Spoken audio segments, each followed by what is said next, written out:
This season has been Wild.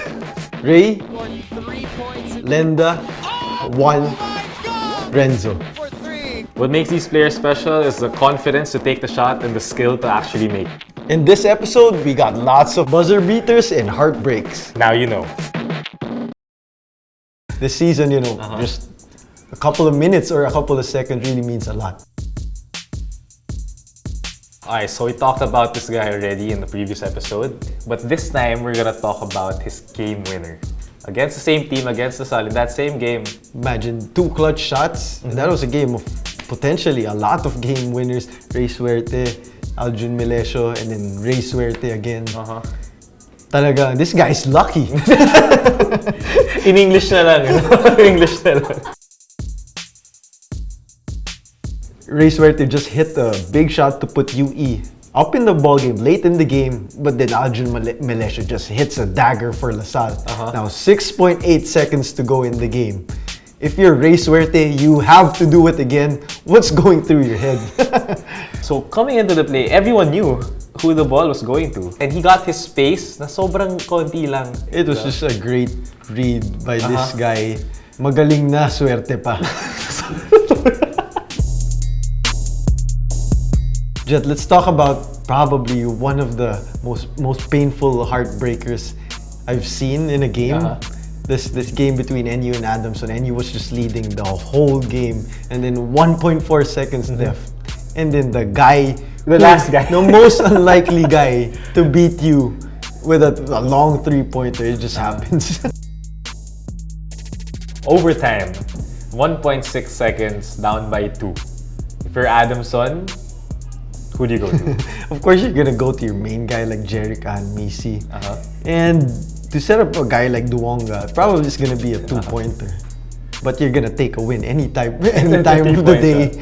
If he's gonna hit that type of shot, well, why not for Coach France? Who knows? It might be a design play. We'll never know. That's why Coach France has a lot of championships under his belt.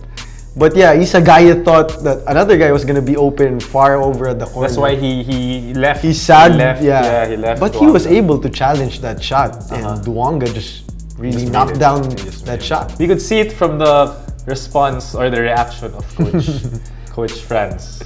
What can I say? So talagang that was a miracle shot, and that's just the break of the game. Who knows if they would have pulled off the win in this game? What could have set up their whole season? This play, perfect situation, perfect steal by the perfect guy to take a shot. Ito, everyone knew. The moment he had the ball in his hands, he was gonna take that shot, and that's Juan Gomez Deliano of UP.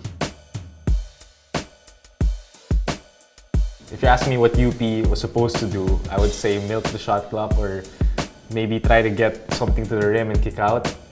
But this guy just dribbles down and he just pulls up and nails it. And coming off a steal, that's kind of hard to pull off.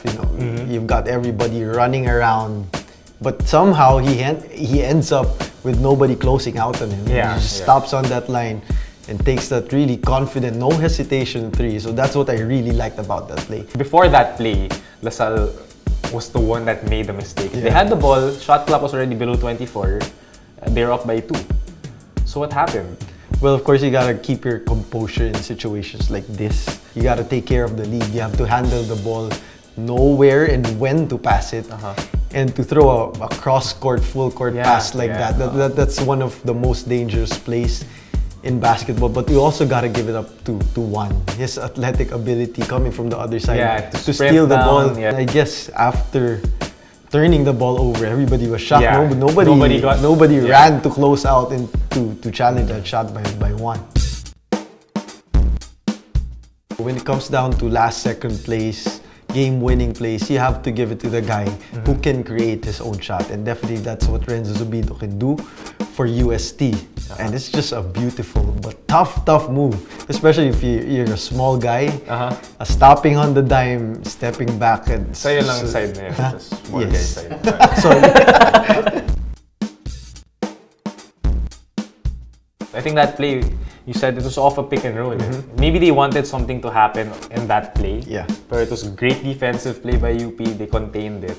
And then siguro product of the situation na lang, you know, if you have a luxury of a lot of guys that can get their own shot, and then Renzo Subido was one of them, you go into your bag na, and then you make your move for a game-winning shot. You know, dying seconds, that was close game.